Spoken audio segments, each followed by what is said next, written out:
tugas ya. Jadi teman-teman cukup lihat gitu ya kalau sudah bikin kontainernya gitu ya, Docker ps -a kayak gitu ya. Jadi di sini ada Neo4j ini ya.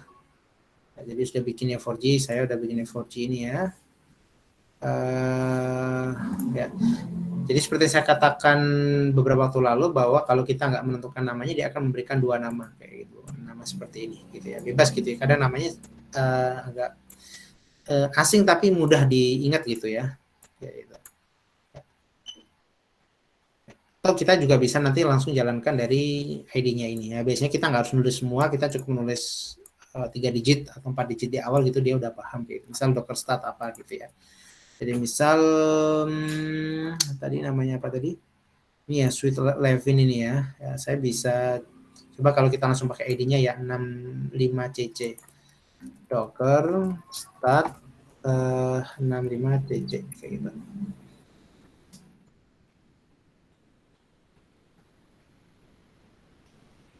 Oke, kalau kita lihat Docker PS, nah, dia udah jalan nih.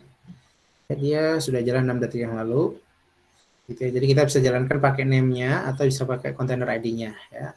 Kalau sudah jalan ya kita coba buka di browser. Artinya kita masukkan kalau komputer ini lokal ya berarti kita pakai port yang ini apa namanya IP yang ini ya. Jadi IP ini itu artinya kalau kita jalanin ini di VPS gitu ya. Ya atau di mana gitu ya itu adalah IP-nya gitu. Nah, kalau kita jalanin lokal berarti ya localhost gitu. Sekarang kita coba buka apa namanya? Buka Dockernya ya, buka tadi 7474 ya, 7474 ya. Oke, tampilnya. Oke, jadi kalau kita buka localhost dengan port 7474, ya sebenarnya kita bisa ngerubah portnya juga ya. Jadi teman-teman kalau belajar dasar-dasar dari Docker harus memahami. Oke, ini ya. Jadi kalau saya buka ini ya tadi ya, localhost 7474, nanti dia akan diarahkan di halaman browsernya ini. Nah, terus ngapain ya? Kita di sini disediain adalah getting started with Neo4j atau try new live data atau Cyber Basic.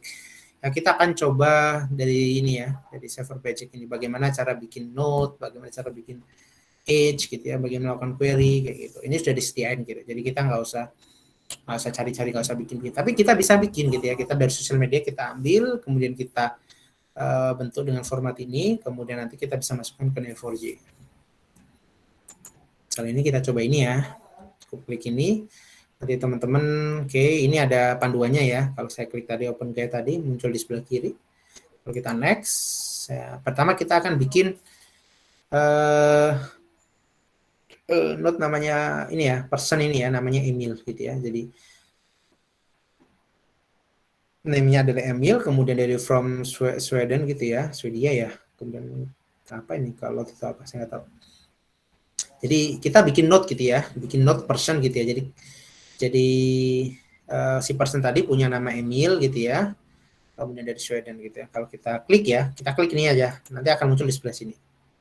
Nah, jadi ini adalah ini ya query apanya sih biasanya ya untuk query itu ya apa tampilan untuk query gitu ya, halaman untuk melakukan ini ya menjalankan perintah ya. Kalau ini kita pakai Cyper ya, bukan SQL.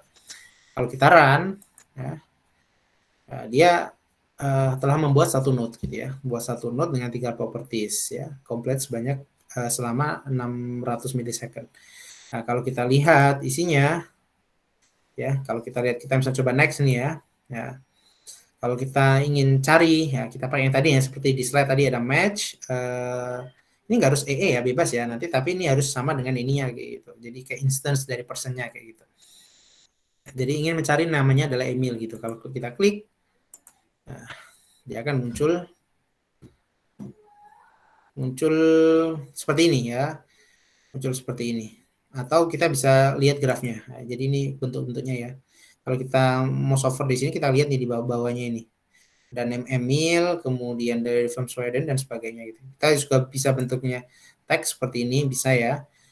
Jadi Tadi karena kita define kan sebagai kalau misal kita ganti nama gitu ya, nama nanti munculnya adalah nama dan sebagainya ya, nama instance-nya lah kurang lebih kayak gini ya. Jadi kita berhasil membuat satu node kayak gitu, dan kita berhasil melakukan pencarian node ini kayak gitu.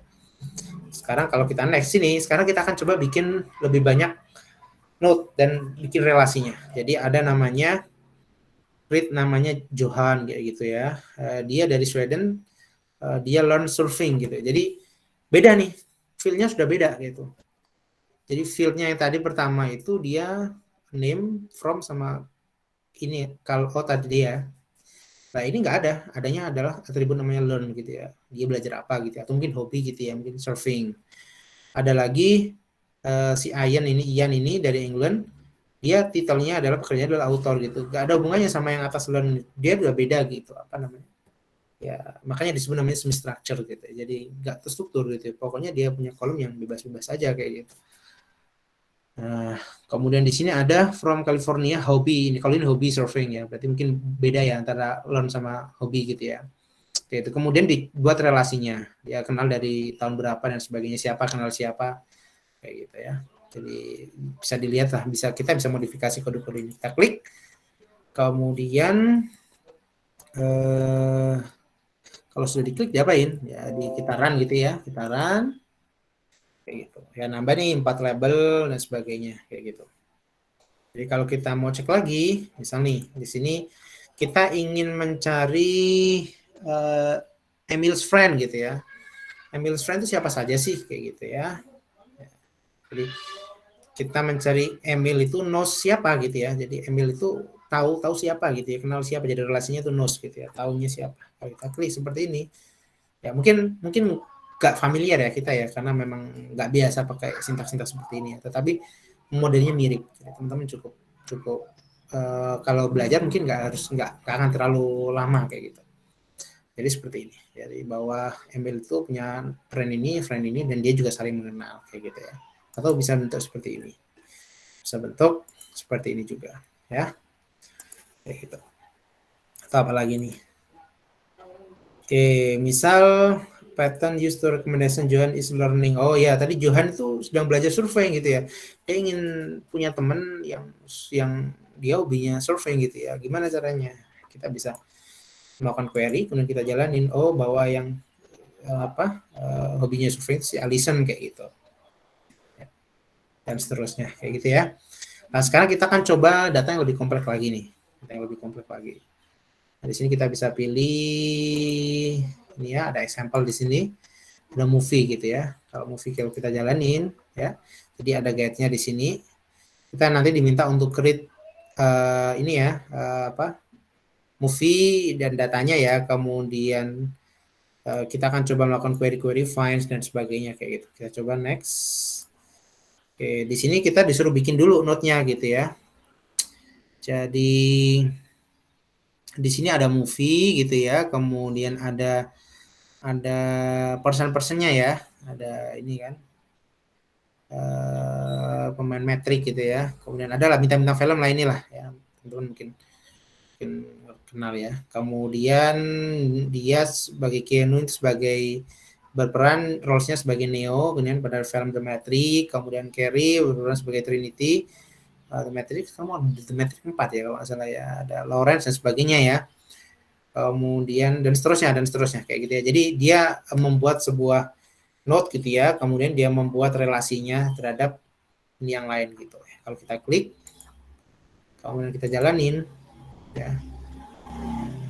Ya, jadi dia membuat sebuah graph di sini. Jadi kalau kita bisa lihat-lihat nih, ya, misal Tom Hanks ini ya, misal Tom Hanks dia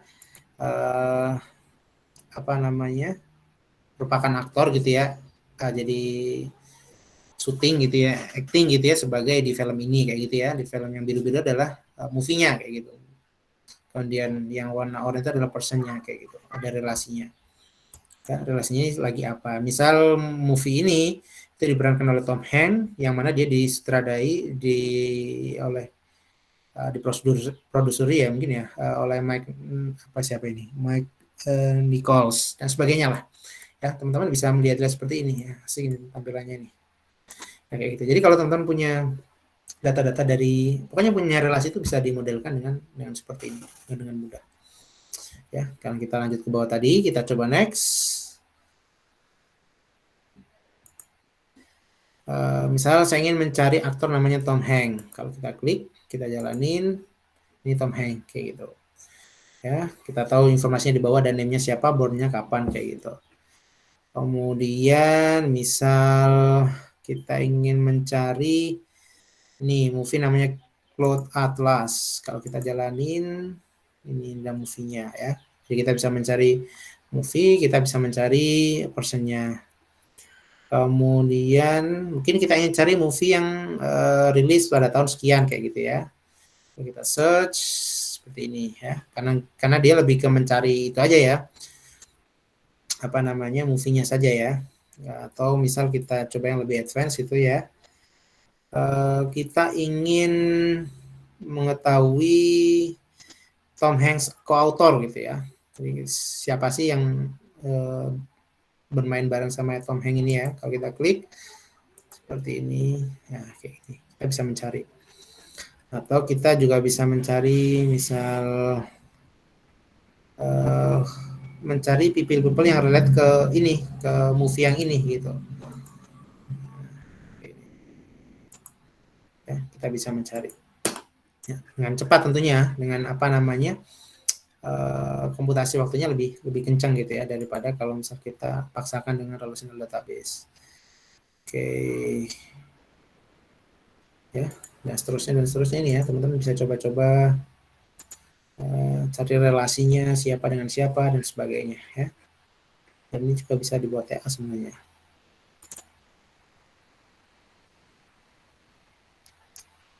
Extend Tom Hanks co-author to find co-author who haven't worked with Tom Hanks. Wah, ini ya, jadi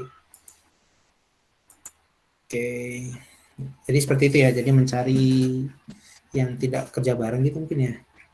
Ya, teman-teman bisa coba-coba kayak gini ya. Jadi ya tadi mungkin akan sedikit apa ya, sedikit beda gitu ya. Tetapi secara model tadi itu sama apa namanya, dia deklaratif gitu ya. Ya semacam query gitu, tapi sedikit beda sintaknya. Nah, kita bisa delete semuanya gitu ya. Kita bisa delete. Nah, kemudian kalau sudah kita delete, nanti kita coba cek lagi apakah ada gitu yang muncul. Nah, sudah nggak ada, kosong karena udah kita delete. Ya. Jadi kurang lebih seperti itu ya. Jadi teman-teman bisa, jika punya data yang berhubungan dengan relasi, teman-teman bisa modelkan gitu ya. Jadi data itu kan modelnya macam-macam tuh ya. Ya, salah satunya adalah kalau bentuknya adalah graf seperti ini. Jadi yang punya relasi.